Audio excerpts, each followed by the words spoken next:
New details on the Israeli rescue operation that freed 4 hostages in Gaza. Now questions are being raised about the civilian death toll in the raid. At the same time, Israeli Prime Minister Benjamin Netanyahu is facing a political crisis. The top minister quit his government, accusing him of mismanaging the war. Foreign correspondent Tom Soufi-Bird starts us off from Tel Aviv. Good morning, Tom.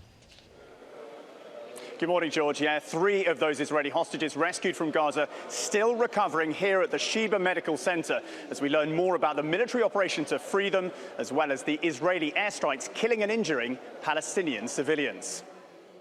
This morning,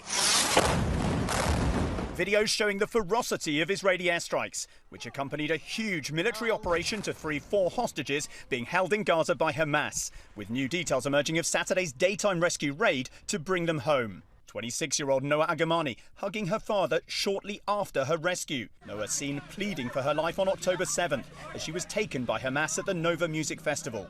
Also rescued 27-year-old Andrei Kozlov, 41-year-old Shlomi Ziv, and 22-year-old Amog Mirjan, whose father tragically died just hours before he was freed.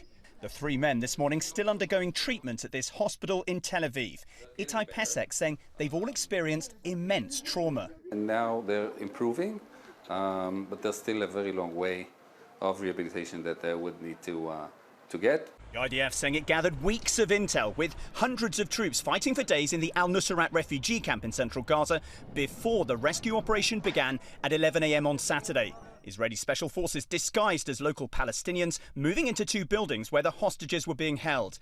The call sign for when they were freed was "We have the diamonds." Then they were helicoptered out of Gaza with Israel celebrating. Only 1 Israeli policeman was killed. But video of the aftermath revealing entire buildings razed to the ground. More than 270 Palestinians killed during the raid and nearly 700 injured, according to the Hamas-run Gaza Health Ministry. The bodies of men, women and children lying on the ground outside the Al-Aqsa hospital, the injured overflowing its hallways.